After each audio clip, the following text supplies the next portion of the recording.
हर हर महादेव। भक्तों, आज की जो कथा है वह हर मनोरथ पूरे होंगे। शास्त्रों में कहा जाता है कि जो भी 12 ज्योतिर्लिंगों में से एक श्री नागेश्वर ज्योतिर्लिंग से जुड़ी हुई कथा सुनाने जा रहे हैं। भक्तों, हमारे चैनल का उद्देश्य केवल सत्य और ज्ञान की बात आप तक पहुंचाना है। सनातन धर्म सभी धर्मों को समान आदर देता है। ये भली ज्योतिर्लिंग प्रामाणिक रूप से कहाँ स्थित है यह कहना आसान नहीं है, फिर भी गुजरात राज्य में गोमती द्वारका के बीच दारुकावन क्षेत्र में इसके प्रामाणिक स्थान होने की मान्यता सर्वाधिक है। नागेश्वर ज्योतिर्लिंग प्रमाण के दावे जिन 2 अन्य स्थानों पर किए जाते हैं उनमें से एक आंध्र प्रदेश में अवधा गांव में माननीय है। यह अवधा गांव महाराष्ट्र राज्य के परभनी क्षेत्र से होकर हिंगोली जाते हुए पड़ता है। दूसरा स्थान उत्तराखंड राज्य में अल्मोड़ा से 17 मील दूर जोगेश्वर नामक तीर्थ बताया जाता है। यहाँ उत्तर वृंदावन आश्रम के पास जोगेश्वर नाम का एक पुराना मंदिर है। इससे 1.5 मील की उतराई पर देवदार के सघन वृक्षों के मध्य नदी के तट पर नागेश्वर ज्योतिर्लिंग को सत्य बताया जाता है। स्कंद पुराण में इन्हीं नागेश लिंग का वर्णन एवं महात्म्य वर्णित है। शिव पुराण में गुजरात राज्य के भीतर दारुकावन क्षेत्र में स्थित ज्योतिर्लिंग को ही नागेश्वर ज्योतिर्लिंग कहा जाता है। 12 ज्योतिर्लिंग स्तुति में भी नागेश्वर ज्योतिर्लिंग को दारुकावन क्षेत्र में ही वर्णित किया गया है। महात्म्य के अनुसार जो आदर पूर्वक इस शिवलिंग की उत्पत्ति एवं महात्म्य को सुनेगा और इसके दर्शन करेगा वह सभी पापों से मुक्त होकर समस्त सुखों को भोगता हुआ परमपद को प्राप्त होगा। पुराणों के अनुसार सुप्रिय नामक एक वैश्य था। वह भगवान शिव का परम भक्त था। वह निरंतर भगवान शिव की आराधना, पूजन और ध्यान में लगा रहता था। अपने सारे कार्य वह भगवान शिव को अर्पित करके करता था। मन, कर्म और वचन से वह शिवार्चन में ही रहता था। उसकी इस शिव भक्ति से दारुक नामक एक राक्षस बहुत क्रुद्ध रहता था। वह बहुत बड़ा नास्तिक था। उसने कभी भक्ति भाव और सत्य ज्ञान का स्वाद चखा ही नहीं था, तो उसे भगवान शिव की यह पूजा किसी प्रकार भी अच्छी नहीं लगती थी। वह निरंतर इस बात का प्रयत्न किया करता था कि उस सुप्रिय की पूजा अर्चना में विघ्न पहुँचे। एक बार सुप्रिय अपनी नौका पर सवार होकर अन्य लोगों के साथ जा रहा था। राक्षस दारुक ने यह उपयुक्त अवसर देखकर नौका पर आक्रमण कर दिया। उसने नौका में सवार सभी यात्रियों को पकड़कर अपनी राजधानी में ले जाकर कैद कर लिया। सुप्रिय कारागार में भी अपने नित्य नियम के अनुसार भगवान शिव की पूजा आराधना करता रहा। अन्य बंदी यात्रियों को भी वह शिव भक्ति की प्रेरणा देने लगा। दारुक ने जब अपने सेवकों से सुप्रिय के विषय में यह समाचार सुना तब वह अत्यंत क्रुद्ध होकर उस कारागार में आ पहुंचा। सुप्रिय उस समय भगवान शिव के चरणों में ध्यान लगाए हुए दोनों आंखें बंद किए बैठा था।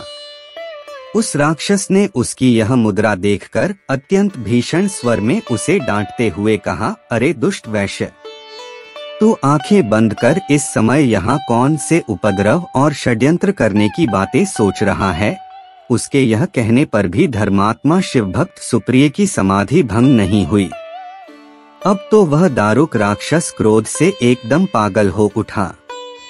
उसने तत्काल अपने सिपाहियों को सुप्रिय तथा अन्य सभी बंदियों को मार डालने का आदेश दे दिया। सुप्रिय उसके इस आदेश से जरा भी विचलित और भयभीत नहीं हुआ। वह एकाग्र मति से मुझे अवश्य ही छुटकारा दिलाएंगे। उन्होंने इस प्रकार सुप्रिय को दर्शन देकर उसे अपना पाशुपत अस्त्र भी प्रदान किया। इस अस्त्र से राक्षस दारुक तथा उसके सहायक का वध करके सुप्रिय शिवधाम को चला गया। भगवान शिव के आदेशानुसार ही इस ज्योतिर्लिंग का नाम नागेश्वर समाहित, जिसको बाद में महर्षि वेद व्यास ने लिखा। कुछ बुद्धिजीवी कहते हैं कि युद्ध क्षेत्र में 700 श्लोक श्री कृष्ण द्वारा अर्जुन को सुनाना संभव न रहा होगा। श्री कृष्ण ने कुछ महत्वपूर्ण बातें कही होंगी और बाद में महर्षि वेद व्यास ने श्री भगवत गीता जी को विशाल रचना के लिए इसे बहुत ही ज्यादा विस्तार पूर्वक लिख दिया।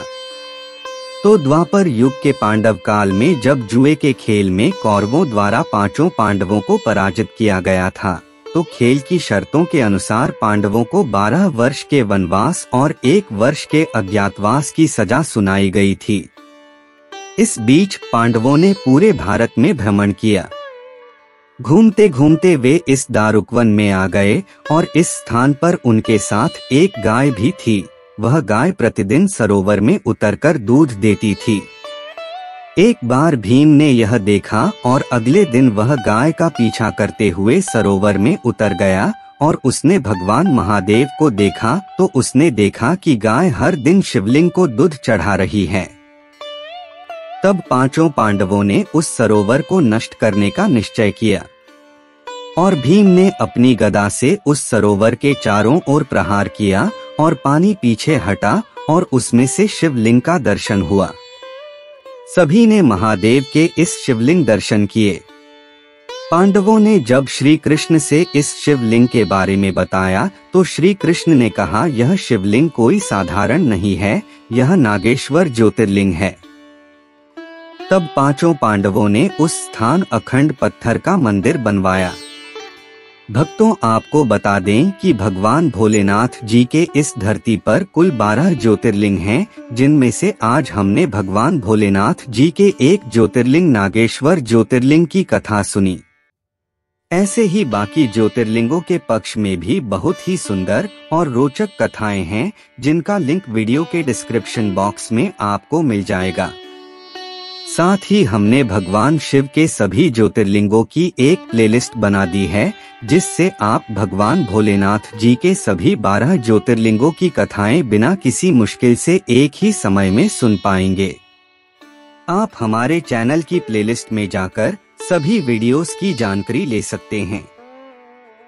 भगवान भोलेनाथ जी के पहले ज्योतिर्लिंग के अलावा 11 अन्य ज्योतिर्लिंगों के नाम इस प्रकार हैं। सोमनाथ ज्योतिर्लिंग, मल्लिकार्जुन ज्योतिर्लिंग, महाकालेश्वर ज्योतिर्लिंग, ओंकारेश्वर ज्योतिर्लिंग, केदारेश्वर ज्योतिर्लिंग, भीमाशंकर ज्योतिर्लिंग, विश्वेश्वर, विश्वनाथ ज्योतिर्लिंग, त्र्यंबकेश्वर ज्योतिर्लिंग, वैद्यनाथ ज्योतिर्लिंग, रामेश्वर ज्योतिर्लिंग, घुष्मेश्वर, घृष्णेश्वर ज्योतिर्लिंग। हम आशा करते हैं कि हमारे द्वारा सुनाई गई भगवान भोलेनाथ की कथा आपको अवश्य पसंद आई होगी। चैनल को अवश्य सब्सक्राइब करें, क्योंकि आपको नई वीडियो की नोटिफिकेशन मिल जाया करेगी।